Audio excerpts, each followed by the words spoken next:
შინაგან საქმეთა სამინისტროს შესაბამისი დანაყოფები ნარკოდანაშაულის წინააღმდეგ ბრძოლას ყოველდღიურად უწყვეტ რეჟიმში განაგრძობენ. ცენტრალური კრიმინალური პოლიციის დეპარტამენტის თანამშრომლების მიერ ნარკოტიკების უკანონო ბრუნვისა და გავრცელების წინააღმდეგ კომპლექსურად ჩატარებული მორიგი საპოლიციო ღონისძიების შედეგად ნარკოდანაშაულის ბრალდებით ქალაქ რუსთავში დაკავებულია უცხო ქვეყნის 2 მოქალაქე. ბრალდებულების ერთ-ერთი საცხოვრებელი ბინიდან ლიფტკიცება დამოღებულია განსაკუთრებით დიდი ოდენობით 33 კილოგრამამდე ნარკოტიკული საშუალება ტეტრაჰიდროკანაბინოლი, ეგრეთ წოდებული ჰაშიში, რომლის ღირებულება შავ ბაზარზე 6 მილიონ ლარს შეადგენს. აღნიშნული ნარკოტიკის ნაწილი დაკავებული პირების ამავე ბინაში ავტომობილების საბურავებიდან ამოღებული იქნა. სამართალდამცავების მიერ რუსთავში ბრალდებულების კიდევ ერთი საცხოვრებელი ბინიდან და სასტუმროს ნომრიდან ასევე ამოღებულია განსაკუთრებით დიდი ოდენობით ნარკოტიკული საშუალება კოკაინი, ჰეროინი და მეთადონი.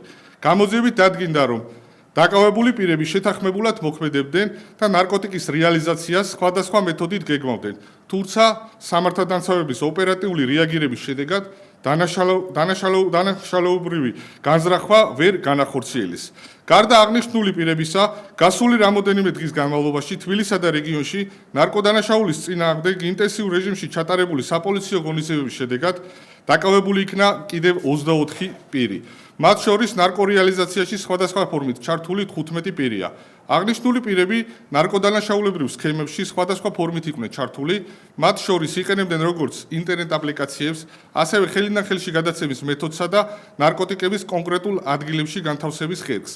სამართალდამცველებმა ლიფტკიცება დამოიღეს სარეალიზაციოდ გამზადებული სხვადასხვა სახის განსაკუთრებით დიდი ოდენობით ნარკოტიკული საშუალებები, ნარკოტიკების დაფასებისთვის საჭირო მასალები და ფული.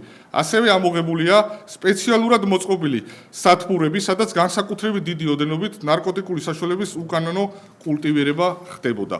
გამოძიება საქართველოს სისხლის სამართლის კოდექსის 260, 260 კვარტა, 19, 260 და 265 მუხლებით მიმდინარეობს, რაც 20 წლამდე ან უვადო თავისუფლების აღკვეთას ითვალისწინებს. შინაგან საქმეთა სამინისტრო აქტიურად აგრძელებს ქვეყანაში ნარკოტიკული საშუალებების უკანონო შემოტანისა და გავრცელების აღკვეთის მიზნის შესაბამის კომპლექსურ ღონისძიებებს. მადლობთ.